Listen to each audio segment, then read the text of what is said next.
Destined to replace the Farmall 06 series, the 56 series was introduced in 1965 with one model, the Farmall 656.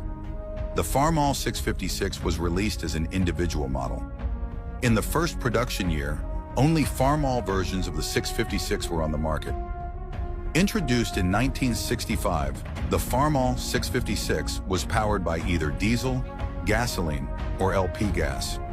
The diesel was the International Harvester D282 4.6-liter six-cylinder with a displacement of 282 cubic inch. And the gas version was the International Harvester C263 4.3-liter six-cylinder with a displacement of 263 cubic inch. The 656 could produce 66 horsepower at the PTO. When first released, the 656 featured a 5-speed gearbox with an optional torque amplifier. In 1967, the brand new hydrostatic transmission was added to the 656, giving operators an infinite speed range from 0 to 21 miles per hour. The Farmall 656 was the first production tractor to feature the new technology. The 656 helped solidify International Harvester's reputation as a leader in agricultural machinery. The tractor remained in production until 1973, leaving a lasting legacy in farm equipment history. The Farmall 756, the next in line for the new 56 series tractors. The 756 replaced the earlier 706 and was basically the same tractor, but restyled to bring it in line with the new series. Although similar to the 706, the 756 did feature the new upgraded diesel and gasoline engines and was available in row crop, high clearance, and the all-new Custom, which was the economy version of the tractor. Introduced in 1967, the Farmall 756 was powered by the International Harvester D310 5.1-liter six-cylinder diesel, which had a displacement of 310 cubic inch. The 756 was also available with a gas engine, which was the International Harvester C291 4.8-liter six-cylinder, and it had a displacement of 291 cubic inch. The 756 featured a standard 8-speed gearbox with optional torque amplifier, then giving the tractor 16 forward and 8 reverse gears. Something interesting I found with this tractor is that it was never field tested by Nebraska. Because of its similarity to the 706, they just decided to use the specifications of that tractor, therefore giving the 756 76 horsepower at the PTO. The Farmall 856 came along and was the replacement for the very famous 806.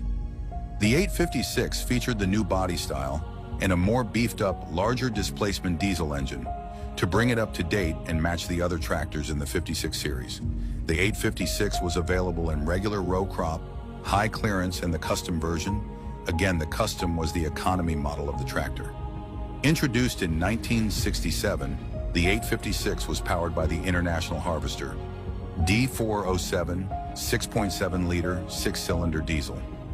It had a displacement of 406.9 cubic inch and could produce 100 horsepower at the PTO. Gasoline and LP gas engines were also available.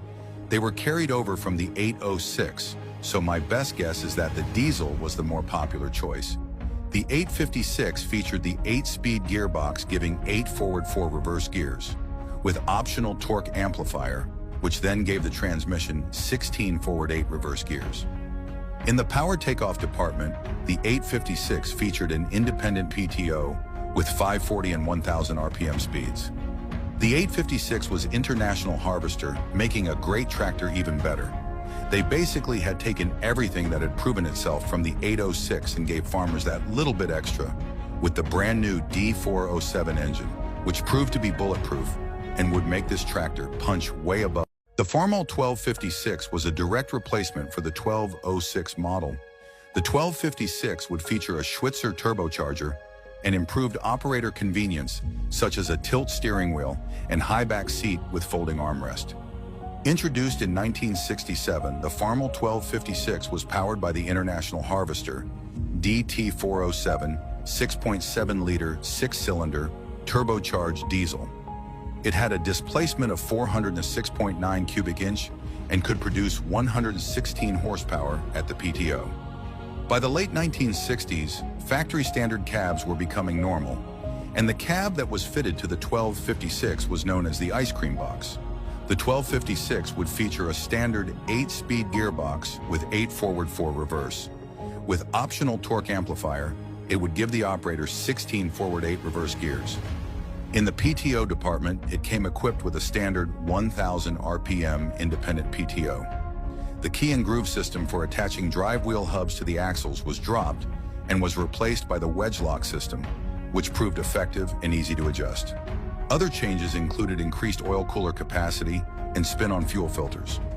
The 1256 was also only available in the row crop version. With just over 7,100 units built, the 1256 was a very important model in the international tractor legacy.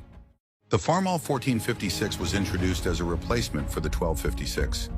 Although it looked very similar to the previous 1256, the 1456 was new from the front to the back. The 1456 featured an improved DT407 engine with a bigger fuel injection pump, allowing this tractor to make more power than the previous model. Introduced in 1969, the Farmall 1456 was powered by the International Harvester DT407 6.7-liter 6-cylinder turbocharged diesel. It had a displacement of 406.9 cubic inch and could produce 131 horsepower at the PTO. The 1456 featured the bigger 3LD 279 Schwitzer turbo and also had a slightly longer hood to accommodate the larger radiator and cooling fan. The 1456 was offered with the XL Diamond cab from factory, and the tractor also featured bigger brakes and rear axles. The 1456 was included in the Gold Demonstrator program, which was used by International Harvester to market their machines in 1970.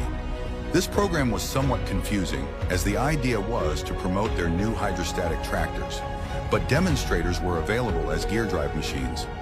Despite its short production run with almost 6,000 units built, the Farmall 1456 was and still is a very popular tractor.